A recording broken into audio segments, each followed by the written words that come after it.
What's up, guys? It's your boy Jay, and welcome to the first episode, technically, of the Stanley Parable 2. Right, before we start, there was something about bombosity.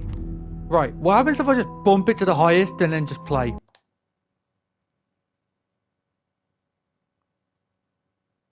This is the story of a man named Stanley. Stanley worked for a company in a big building. Oh my god, the balloons. He was Actual balloons, they have the balloons. Employee number 427's job was simple. He sat at his desk in room 427 and he pushed buttons on a keyboard. Orders came to him through a monitor on his desk, telling him what buttons to push, how long to push them, and in what order. This is what employee 427 did every day of every month of every year. And although others might have considered it soul-rending, Stanley relished every moment that the orders came in, as though he had been made exactly for this job.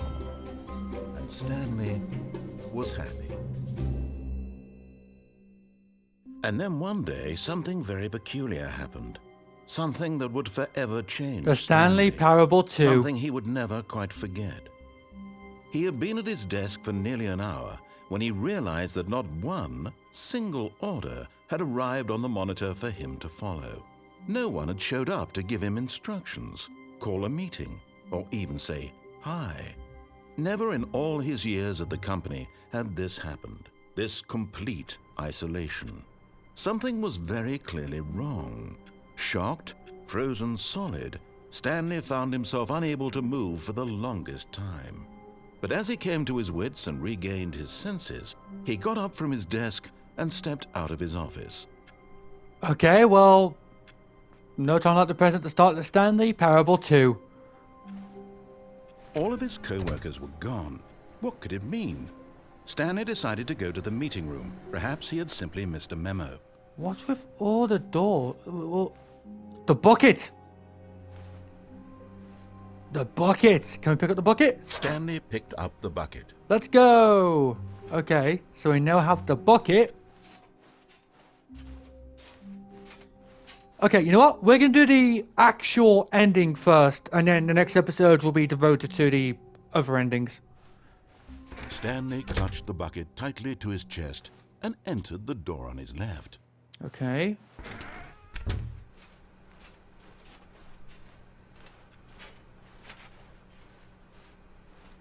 Still no one was here. Stanley needed the bucket's warmth and comfort now more than ever. Perhaps his boss's office was where he'd find answers. The broom closet. Okay, what happens if I stay in the broom closet? Oh, Stanley, can you feel it? Mm-hmm. The broom closet. It wants the bucket. Does You it? can feel that, can't you? The aura of jealousy. It's as Yeah. clear as day. This broom closet believes it deserves the bucket. Well, it doesn't. I can really feel it now. It's a bucket. It belongs in a broom closet. That's what the broom closet is trying to say here. It's supposed to go with the other cleaning supplies. For you, Stanley. Don't give in. I'm not Don't gonna. hand over the bucket. I won't. I know how hard it must be, given the pressure that the broom closet is putting on your shoulders right now, but you have to be strong. I will. This is your bucket.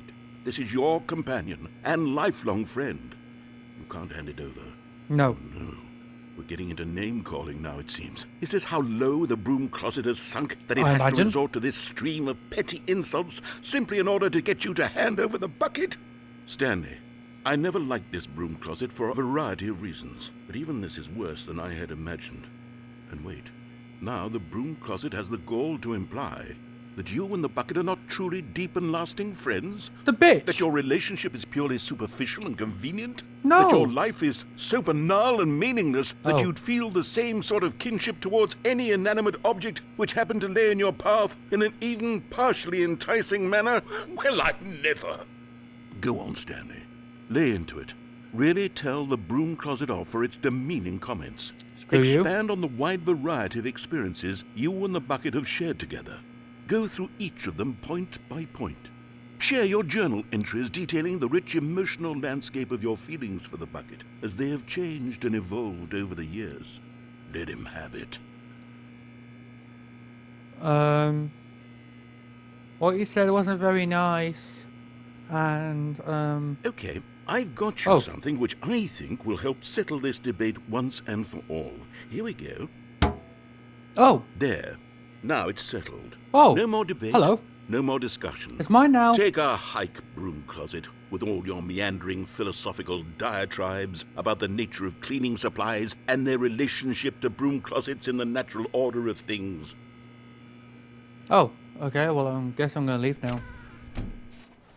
What if I go back in? All right, I've got a second sticker back here, and I'm going to slap it on as well because I think it's appropriate. Okay. You see? I feel that it works because the sticker is also a bucket. I agree. That way, if you're ever unsure whether the thing you're holding is a bucket or not, you can look down at this sticker and say to yourself, ah, it's a bucket. There really is a wide variety of applications for this sticker. Okay, what if I leave for a third time? No, nothing else? Alright, let's keep going. You know what? Coming to a staircase, Stanley and the bucket walked upstairs to the boss's office. Okay, just told to skip dialogue, but that is not my fault.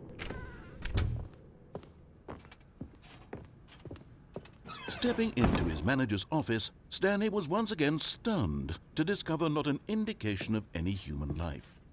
Crushed by the weight of this revelation, Stanley may have broken down into an emotional dumpster fire if not for the soothing presence of the bucket. True. Even now, in his darkest of hours, did the bucket's warmth and guiding light pierce the dark clouds of confusion and chaos.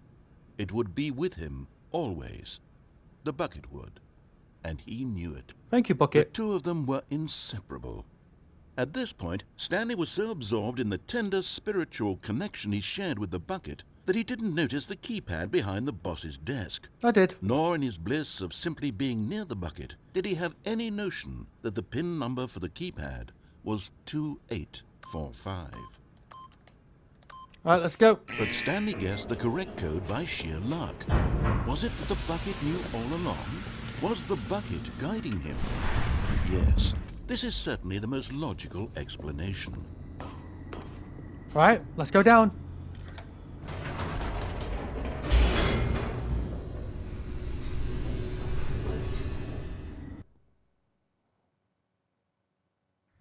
The elevator raced downward, plummeting towards an unknown fate.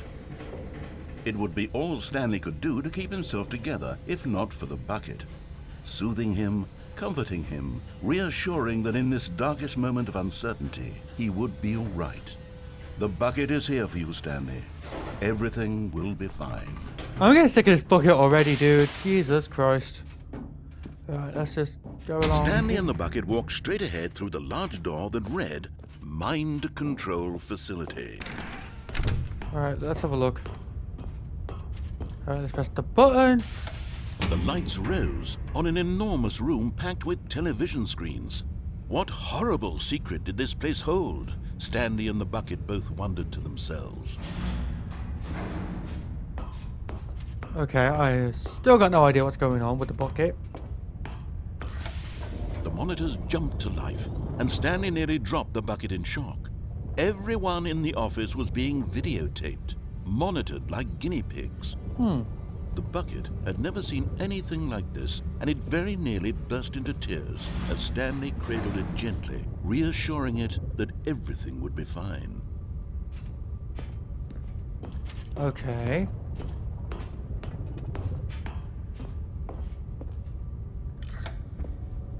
Was the bucket under the mind control facility's influence as well?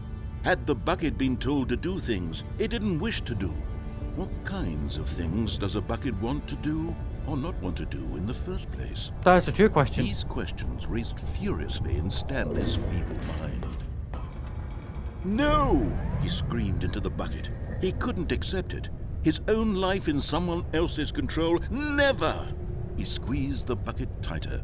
His one friend in the entire world.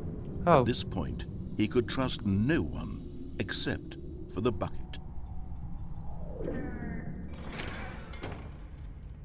But here was the proof.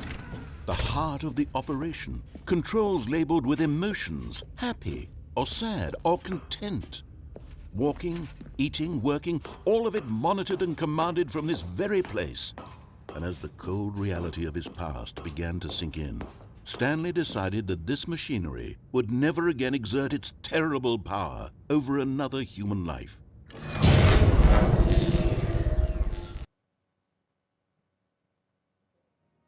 Stanley and the bucket waited in blackness. Right. Was it over? I think so.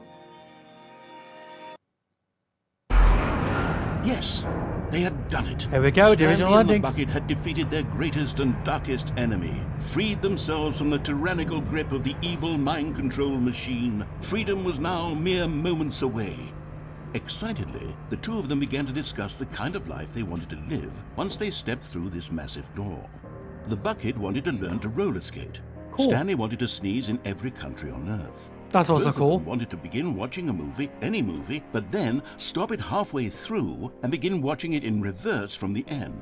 Eh? True, it was a simple life they envisioned, but it was one they'd lived together, with one another to lean on, to trust, to support. Eh? Wait, what was happening? Why had the door stopped? Why has the door Was stopped? Stanley and the bucket not about to be freed? Hello? An unbearable silence filled the room, lingering in uncertainty, until finally the truth hit Stanley square in the face. This building did not want the bucket to leave. Eh?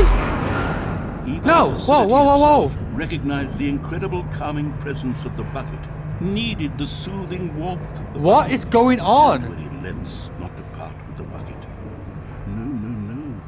Stanley can't leave this place. Not while he has such a precious bucket in his arms. Not while this building has anything to say about it.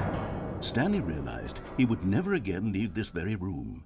But at least he has the bucket. True. To be trapped eternally in darkness isn't really so bad, Stanley thought to himself. As long as I have my bucket with me, right? I'll be okay, won't I? Stanley gulped. Very soon now, he was about to find out. What's going on? I have no idea what's... So, the bucket actually changes the ending now. Right. Well, thank you guys so much for watching. Please remember to like, comment, subscribe, and peace.